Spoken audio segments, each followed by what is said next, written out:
स्वागत है। आज हम एक ऐसी किताब पर थोड़ी गहराई से बात करने वाले हैं जिसने दुनिया भर में लाखों लोगों के पैसे को देखने का नजरिया बदला है। रॉबर्ट कियोसाकी की रिच डैड पुअर डैड। हाँ, ये पर्सनल फाइनेंस की दुनिया में बहुत बड़ा नाम है। मतलब कई लोग तो इसे एक मील का पत्थर मानते हैं। बिल्कुल, और जैसा आप कह रहे हैं, ये सिर्फ पैसों के मैनेजमेंट या निवेश की तकनीकों के बारे में ही नहीं। नहीं नहीं, इसका असली फोकस तो इस बात पर है कि हम पैसे के बारे में सोचते कैसे हैं, हमारी मानसिकता, हमारे विश्वास, ये सब हमारी आर्थिक स्थिति पर कैसे असर डालते हैं। हाँ, और दिलचस्प बात यह है कि ये किताब 1997 में आई थी, लेकिन इसके जो मूल सिद्धांत हैं वो आज भी काफी प्रासंगिक माने जाते हैं, उन पर चर्चा होती है। बिल्कुल, आज भी लोग इसे पढ़ते हैं, इससे सीखते हैं। तो आज हमारी चर्चा का मकसद यही है कि इस किताब के मुख्य विचारों को समझें, देखें कि ये इतने प्रभावशाली क्यों हुए, और हाँ, उन पहलुओं पर भी बात करें जिन पर थोड़ी आलोचना भी होती है। हाँ, क्योंकि हर चीज के दो पहलू होते हैं। सही कहा। और ये विश्लेषण हम एक विस्तृत समीक्षा के आधार पर कर रहे हैं। तो चलिए शुरू करते हैं किताब की मूल कहानी से। कियोसाकी अपने दो पिताओं की आर्थिक सोच की तुलना करते हैं। हाँ, उनके दो पिता जी। एक उनके असली पिता जिन्हें वो पुअर डैड कहते हैं जी। जो उच्च शिक्षित थे, सरकार के लिए काम करते थे और आर्थिक रूप से मतलब बहुत ही सुरक्षित परंपरागत रास्ता अपनाते थे। हाँ, वो टिपिकल रास्ता, अच्छी पढ़ाई करो, अच्छी नौकरी पाओ, खूब मेहनत करो और फिर रिटायरमेंट का इंतजार करो। शायद हम में से ज्यादातर लोगों को यही सिखाया या दिखाया जाता है ना। बिल्कुल। और फिर दूसरी तरफ है रिच डैड।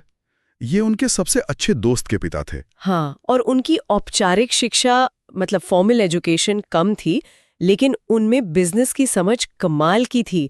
पैसा बनाने का हुनर था उनमें। वो नियमों से बंद कर नहीं चलते थे। कियोसाकी की अपनी यादों और उनके अनुभवों का मिश्रण है। और दूसरी तरफ ये एक तरह की वित्तीय सलाह देने वाली गाइड भी बन जाती है। अच्छा। ये दो बिल्कुल अलग नजरियों, मतलब एक सुरक्षित नौकरी बनाम वित्तीय स्वतंत्रता के जरिए धन, आजादी और सबसे बढ़कर सही मानसिकता के महत्व पर जोर देती है। ये दिखाती है कि कैसे दो पढ़े लिखे मेहनती लोग भी पैसे को लेकर अपनी अलग अलग सोच की वजह से बिल्कुल अलग आर्थिक जीवन जीते हैं। हाँ, यही इसका कोर है। और यहीं से किताब का पहला और शायद सबसे बुनियादी सबक सामने आता है ना, कि आपकी सोच, आपकी मानसिकता आपके पैसे से कहीं ज्यादा महत्वपूर्ण है। पुअर डैड का रास्ता सुरक्षित जरूर था, पर वो हमेशा पैसे की तंगी में रहे, या कह लीजिए पैसे को लेकर चिंतित रहे। जबकि रिच डैड का मानना था कि असली आजादी सिर्फ तनख्वाह बढ़ाने या ज्यादा घंटे काम करने से नहीं मिलती। हाँ, उनका कहना था कि इसके लिए चाहिए फाइनेंशियल इंटेलिजेंस, वित्तीय बुद्धिमत्ता, और सबसे जरूरी चीज संपत्ति का स्वामित्व, एसेट ओनरशिप। अच्छा। उनका मानना था कि नौकरी आपको अमीर नहीं बनाती, आपकी संपत्ति बनाती है। ये एक बहुत बड़ा वैचारिक बदलाव है जिस पर किताब बार बार जोर देती है। मतलब नौकरी से आप कमाते हैं पर अमीर संपत्ति से बनते हैं। हाँ, कुछ ऐसा ही। किताब ये भी कहती है कि डर और लालच, ये दो भावनाएं हैं जो लोगों के ज्यादातर वित्तीय फैसलों को कंट्रोल करती हैं। और पुअर डैड इसी चक्कर में फंसे हुए थे। और इसी सोच से जुड़ा है वो दूसरा सबक जो इस किताब की पहचान बन गया है। मतलब संपत्ति, एसेट्स और देनदारियों, लायबिलिटीज के बीच का फर्क समझना। सुनने में तो ये बहुत आसान लगता है ना। हाँ, लगता तो आसान है, पर यह कॉन्सेप्ट बहुत सरल होने के साथ साथ बहुत शक्तिशाली भी है। किताब कहती है संपत्ति वो है जो आपकी जेब में पैसा डालती है। ओके। और देनदारी वो है जो आपकी जेब से पैसा निकालती है। बस इतनी सी बात। उदाहरण के तौर पर, जैसे संपत्ति हो गई आपकी किराए पर दी हुई प्रॉपर्टी, स्टॉक से मिलने वाला डिविडेंड, आपके बिजनेस से होने वाली आय, मतलब जहां से पैसा आ रहा है। ठीक है। और देनदारियां, जैसे घर का लोन जिसका किराया नहीं आ रहा, कार का लोन, क्रेडिट कार्ड का कर्ज, या कोई भी ऐसी गैर जरूरी चीज जिस पर पैसा लगातार खर्च होता रहता है। ये सुनने में तो बहुत सीधा लगता है, लेकिन क्या असल जिंदगी में ये फर्क हमेशा इतना साफ होता है? कई बार जो चीज हमें संपत्ति लगती है वो बाद में देनदारी बन जाती है, या उसके रखरखाव में ही इतना खर्चा हो जाता है क्या? ये एक बहुत अहम सवाल उठाया आपने। देखिए, किताब का जोर परिभाषा की सरलता पर है, ताकि वो बुनियादी सोच बदल सके। असलियत में जैसा आप कह रही हैं, बारीकियां बहुत ज्यादा हैं। हाँ। जैसे एक घर जिसमें आप खुद रहते हैं वो आपकी जरूरत हो सकता है, लेकिन किताब के नजरिए से वो एक देनदारी है। क्यों? क्योंकि वो आपकी जेब से पैसा निकाल रहा है, लोन की किश्तें, टैक्स, मरम्मत वगैरह। जबकि वही घर अगर आप किराए पर दे दें और किराया आपकी लागत से ज्यादा हो तो वो संपत्ति बन सकता है। ठीक है। तो किताब हमें वो नजरिया देती है जिससे हम हर खरीद, हर निवेश को इस कसौटी पर परखना शुरू करें, क्या ये मेरी जेब में पैसा डालेगा या निकालेगा। समझ गए। असली धन निर्माण किताब के अनुसार लगातार संपत्ति जमा करने और देनदारियां कम करने से ही होता है। ठीक है, ये वाकई नजरिया बदलने वाली बात है। अब आते हैं तीसरे सबक पर, वित्तीय साक्षरता यानी फाइनेंशियल लिटरेसी की अहमियत। किताब कहती है कि हमारे स्कूल हमें अकादमिक ज्ञान तो देते हैं, नौकरी के लिए तैयार करते हैं, पर पैसे को समझना, उसे मैनेज करना, उसे बढ़ाना, ये नहीं सिखाते। बिल्कुल। और कियोसाकी का तर्क है कि ये कोई संयोग नहीं है। उनके मुताबिक सिस्टम शायद चाहता ही नहीं कि सब लोग आर्थिक रूप से स्वतंत्र हों, क्योंकि अर्थव्यवस्था को कर्मचारियों की, एम्प्लॉयज की जरूरत होती है। नतीजा क्या होता है कि ऊंची तनख्वाह पाने वाले लोग भी, जैसे डॉक्टर, वकील, इंजीनियर, वो भी अक्सर आर्थिक संघर्ष करते दिखते हैं। ये देखा है। वो कमाते खूब हैं, पर पैसा कहाँ जा रहा है, कैसे उसे अपने लिए काम पे लगाएं, ये समझ अक्सर नहीं होती। वे अच्छी लाइफस्टाइल तो जी लेते हैं, पर देनदारियां जमा करते जाते हैं, असली संपत्ति नहीं बना पाते। यानी कमाना ही काफी नहीं है, पैसे की भाषा समझना भी उतना ही जरूरी है। और यहीं से चौथा सबक निकलता है, पैसे के लिए काम मत करो, पैसे को अपने लिए काम पर लगाओ। ये शायद सबसे आकर्षक विचारों में से एक है इस किताब का। हाँ बिल्कुल, ये पारंपरिक सोच को सीधी चुनौती है। पुअर डैड की सोच क्या थी? मेहनत करो, प्रमोशन पाओ, सैलरी बढ़ाओ। हाँ। रिच डैड का रास्ता था, ऐसा सिस्टम बनाओ जहां पैसा तुम्हारे लिए पैसा कमाए। इसके लिए जरूरत होती है निवेश की और उद्यमिता की, एंटरप्रेन्योरशिप की। Passive income. हाँ, लक्ष्य होना चाहिए निष्क्रिय आय यानी पैसिव इनकम के स्रोत बनाना। मतलब ऐसे स्रोत जहां से पैसा आता रहे, चाहे आप सक्रिय रूप से काम कर रहे हो या नहीं।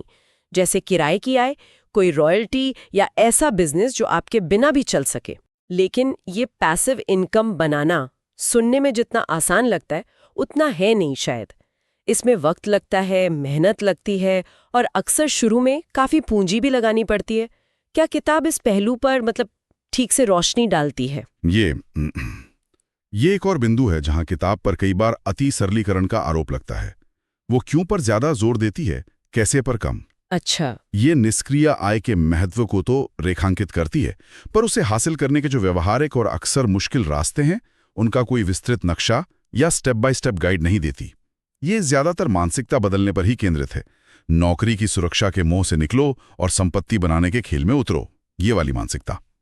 और इस खेल में उतरने के लिए पांचवां सबक जरूरी हो जाता है, जोखिम यानी रिस्क लेना और उद्यमिता का महत्व। पुअर डैड हमेशा असफलता से डरते थे, इसलिए हमेशा सुरक्षित रास्ता चुनते थे, जबकि रिच डैड जोखिम को सीखने और बढ़ने का एक अनिवार्य हिस्सा मानते थे। उनका नजरिया था कि वित्तीय दुनिया में सबसे बड़ा जोखिम है जोखिम न लेना। हाँ, उनका मानना था कि गलतियां और असफलताएं आपको सिखाती हैं, बशर्ते आप उनसे सीखें। उद्यमिता में जोखिम जरूर है, पर उसमें अपनी आर्थिक किस्मत खुद लिखने की संभावना भी तो है। सही बात है। किताब इस बात पर जोर देती है कि अमीर लोग जोखिम से बचते नहीं, वे उसे मैनेज करना सीखते हैं। वो कैलकुलेटेड रिस्क लेते हैं, समझे बूझे जोखिम, जुआ नहीं खेलते। तो ये थे मुख्य सबक। अब जरा किताब की शैली और उसकी बनावट पर बात करते हैं। जैसा कि हमने शुरू में कहा, ये कहानी की तरह लिखी गई है। हाँ, और यही इसका सबसे बड़ा आकर्षण है। इसकी कहानी कहने की शैली, भाषा बहुत सरल रखी गई है, जटिल वित्तीय शब्दों का इस्तेमाल कम से कम है। हाँ, ये तो है। ये इसे उन लोगों के लिए भी सुलभ बनाता है जिनका फाइनेंस से पहले कोई लेना देना नहीं रहा है। और इसमें लगातार वो रिच डैड कहते हैं बनाम पुअर डैड कहते हैं वाला विरोधाभास इस्तेमाल किया गया है। हाँ, वो कंट्रास्ट। वो तकनीक पाठक के दिमाग में मुख्य विचारों को बिठाने में मदद करती है। लेकिन क्या ये सरलता कई बार, जैसा हमने पहले भी इशारा किया, अति सरलीकरण नहीं बन जाती, जैसी निष्क्रिय आय वाले मामले में? निश्चित रूप से। और ये समझना जरूरी है, ये किताब कोई तकनीकी वित्तीय गाइड या मैनुअल नहीं है। इसे एक प्रेरक किताब, एक मोटिवेशनल किताब की तरह देखना ज्यादा सही होगा। अच्छा। इसका मुख्य उद्देश्य पाठक की सोच बदलना है, उसे निवेश की बारीकियां या टैक्स बचाने के तरीके सिखाना नहीं। तो हाँ, सरलता इसकी ताकत भी है और एक तरह से कमजोरी भी। कैसे? ताकत इसलिए कि ये लोगों को शुरुआत करने के लिए प्रेरित करती है, कमजोरी इसलिए कि ये वास्तविक दुनिया की जटिलताओं के लिए शायद पूरी तरह तैयार नहीं करती। तो इस किताब की व्याख्या कैसे की जा सकती है? मतलब इसे किन नजरियों से देखा जा सकता है? एक तो ये साफ तौर पर एक स्व सहायता सेल्फ हेल्प किताब है। हाँ बिल्कुल, ये पाठकों को परंपरागत रास्ते, अच्छी शिक्षा, अच्छी नौकरी, इस पर सवाल उठाने के लिए उकसाती है। दूसरा पहलू है वित्तीय शिक्षा का। ये बुनियादी अवधारणाओं को, कैश फ्लो, संपत्ति, देनदारी, निवेश, इनको बहुत ही सरल तरीके से समझाती है। हाँ, कई लोगों के लिए ये शब्द शायद पहली बार इसी किताब से ही स्पष्ट हुए होंगे। इसने एक तरह से पर्सनल फाइनेंस को आम लोगों के बीच लोकप्रिय बनाने में बहुत बड़ी भूमिका निभाई है। और क्या कोई गहरा दार्शनिक पहलू भी है इसमें? मतलब कोई फिलोसॉफिकल एंगल? हाँ, एक स्तर पर देखा जाए तो ये आत्मनिर्भरता का, सेल्फ रिलायंस का दर्शन प्रस्तुत करती है। ये कहती है कि सच्ची वित्तीय स्वतंत्रता बाहरी संस्थानों पर निर्भर रहने से नहीं आती, जैसे आपकी नौकरी देने वाली कंपनी या सरकार की पेंशन योजनाएं, बल्कि अपनी वित्तीय समझ और अपने संपत्ति आधार को मजबूत करने से आती है। ये पाठकों को अपनी आर्थिक नियति की जिम्मेदारी खुद लेने का संदेश देती है। ये पारंपरिक सामाजिक सुरक्षा के ढांचे पर एक तरह का अविश्वास भी जताती है, जो अपने आप में एक बड़ी बात है। ये दिलचस्प है। अब आते हैं इसकी ताकतों पर। मुझे लगता है सबसे बड़ी ताकत तो शायद इसकी प्रेरणा देने की क्षमता ही है। इसने लाखों लोगों को पैसे के बारे में सोचने का एक नया फ्रेमवर्क दिया है। बिल्कुल, इसकी पहुंच जबरदस्त रही है और जैसा हमने कहा, इसकी सरलता ने इसे बहुत व्यापक दर्शक वर्ग तक पहुंचाया है। वो संपत्ति बनाम देनदारियां वाली सोच, वह पर्सनल फाइनेंस की दुनिया में एक आम मुहावरा बन चुकी है। हाँ, ये तो है। इस एक विचार ने ही लोगों को अपने खर्चों और निवेशों को ज्यादा समझदारी से देखने में बहुत मदद की है। लेकिन जहां ताकतें हैं वहां कमजोरियां भी होंगी। एक बड़ी आलोचना जो अक्सर सुनने को मिलती है वो है व्यवहारिक विवरण की कमी। मतलब ये बताती है कि क्या सोचना है, पर ये नहीं बताती कि वास्तव में क्या करना है, कैसे करना है। ये एकदम सही पॉइंट है। किताब पढ़ने के बाद पाठक उत्साहित तो महसूस कर सकता है, मोटिवेटेड फील कर सकता है, पर उसे ये साफ नहीं होता कि अच्छा अब अगला कदम क्या होना चाहिए। हाँ, व्हाट्स नेक्स्ट? निवेश कैसे करें, कौन सी संपत्ति खरीदें, रियल एस्टेट में कैसे जाएं, बिजनेस कैसे शुरू करें? इन सवालों के ठोस स्टेप बाय स्टेप जवाब किताब में नहीं मिलते। पाठक को प्रेरणा मिलती है पर रणनीति नहीं। तो क्या ये अधूरापन खतरनाक भी हो सकता है? मतलब लोग प्रेरित होकर बिना पूरी जानकारी के कोई बड़ा जोखिम उठा लें?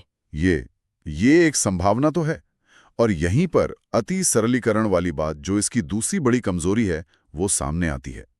वास्तविक दुनिया में निवेश करना, रियल एस्टेट का काम करना या कोई बिजनेस चलाना किताब में बताए गए उदाहरणों से कहीं ज्यादा जटिल, मुश्किल और जोखिम भरा हो सकता है। हाँ, असलियत में बहुत सी चीजें होती हैं। बिल्कुल, कानूनी तांव-पेच होते हैं, बाजार के उतार चढ़ाव होते हैं, अप्रत्याशित घटनाएं होती हैं। किताब इन सब पर ज्यादा बात नहीं करती। इससे पाठक को शायद ऐसा लग सकता है कि अमीर बनना उतना मुश्किल नहीं है जितना असल में है। और एक और विवादास्पद पहलू है जिसके बारे में बात होती रहती है, रिच डैड के चरित्र की वास्तविकता। इस पर भी सवाल उठे हैं ना? हाँ, बिल्कुल। कई आलोचकों का कहना है कि रिच डैड शायद पूरी तरह से या कुछ हद तक काल्पनिक चरित्र हैं। या हो सकता है कियोसाकी ने कई लोगों के अनुभवों को मिलाकर ये एक आदर्श गुरु का चरित्र गढ़ा हो। अच्छा। कियोसाकी खुद हमेशा कहते रहे हैं कि रिच डैड असली थे, पर उन्होंने उनकी पहचान गुप्त रखी है। अब अगर रिच डैड काल्पनिक हैं तो क्या ये किताब की विश्वसनीयता को कम करता है? ये पाठक के लिए सोचने का विषय है। हाँ, ये तो व्यक्ति पर निर्भर करेगा। कुछ लोग कहेंगे कि अगर सबक सही हैं, संदेश सही है, तो चरित्र की वास्तविकता से क्या फर्क पड़ता है, जबकि कुछ के लिए बात मायने रख सकती है। तो इन सब बातों को ध्यान में रखते हुए अंतिम निष्कर्ष क्या निकाला जा सकता है? क्या ये किताब आज भी उतनी ही प्रासंगिक है, उतनी ही रेलेवेंट है? देखिए, संक्षेप में कहें तो रिच डैड पुअर डैड एक वित्तीय नियम पुस्तिका या कोई टेक्निकल मैनुअल नहीं है। ये मुख्य रूप से मानसिकता बदलने वाली, माइंडसेट शिफ्टिंग किताब है। ओके। ये उन लोगों के लिए एक बेहतरीन शुरुआती बिंदु हो सकती है जो अपनी मौजूदा आर्थिक स्थिति से खुश नहीं हैं, जो महीने दर महीने की तंगी वाले जीवन से बाहर निकलना चाहते हैं और जो एक कर्मचारी की सोच से निकलकर एक निवेशक या उद्यमी की तरह सोचना शुरू करना चाहते हैं। ये आपको क्यों बदलने के लिए प्रेरित करती है। लेकिन इसकी सीमाएं भी स्पष्ट है, जैसे हमने बात की। बिल्कुल। जो लोग पहले से ही वित्तीय रूप से थोड़े जानकार हैं, जिन्हें निवेश या बिजनेस की बुनियादी समझ है, उन्हें ये किताब शायद बहुत ज्यादा सतही या बुनियादी लगे। उन्हें इसमें ठोस रणनीतियों की कमी खलेगी। इसके बावजूद इसकी विरासत बहुत मजबूत है। ये व्यक्तिगत वित्त साहित्य में एक क्लासिक का दर्जा पा चुकी है और आज भी लगातार बिक रही है, नए पाठकों को प्रेरित कर रही है। तो आज की हमारी इस गहरी पड़ताल का सार यही निकलता है कि रिच डैड पुअर डैड पैसे को लेकर हमारी जो पारंपरिक धारणाएं हैं उनको चुनौती देती है। ये संपत्ति बनाने, वित्तीय साक्षरता हासिल करने, नौकरी पर निर्भरता कम करने और उद्यमिता अपनाने के महत्व पर जोर देती है। ये हमें सिखाती है कि अमीर बनना सिर्फ ज्यादा कमाने के बारे में नहीं है, बल्कि ज्यादा समझदारी से सोचने और अपने पैसे से काम लेने के बारे में है। लेकिन ये याद रखना बेहद जरूरी है कि सिर्फ प्रेरणा काफी नहीं है। किताब की सीमाओं को पहचानना महत्वपूर्ण है। ये सोचने का एक नया और शक्तिशाली तरीका जरूर देती है, लेकिन वास्तविक वित्तीय सफलता के लिए आपको इसके आगे जाना होगा। मतलब आपको और ज्यादा विशिष्ट ज्ञान हासिल करना होगा, रिसर्च करनी होगी और शायद विशेषज्ञों से सलाह भी लेनी होगी। सिर्फ इस एक किताब को पढ़कर वित्तीय स्वतंत्रता की उम्मीद करना यथार्थवादी नहीं होगा। ये एक चिंगारी की तरह है, पूरी आग नहीं। ये बहुत जरूरी बात कही आपने। और यहीं पर हम आज की चर्चा को एक अंतिम विचार के साथ विराम देते हैं। अगर रिच डैड का मुख्य संदेश मानसिकता बदलने के बारे में है, तो आज की इस बेहद जटिल और तेजी से बदलती वैश्विक अर्थव्यवस्था में, जहां तकनीक, नियम, बाजार सब कुछ लगातार बदल रहा है, सिर्फ बदली हुई मानसिकता कितनी दूर तक ले जा सकती है? अच्छा सवाल है। क्या आज सफलता के लिए मानसिकता के साथ साथ उतनी ही मजबूत, अनुकूलनीय और व्यवहारिक रणनीतियों का होना पहले से कहीं ज्यादा जरूरी नहीं हो गया है? ये एक सवाल है जिस पर आगे विचार किया जा सकता है कि सोच और रणनीति के बीच सही संतुलन क्या है और वो संतुलन आज के संदर्भ में कैसा दिखना चाहिए।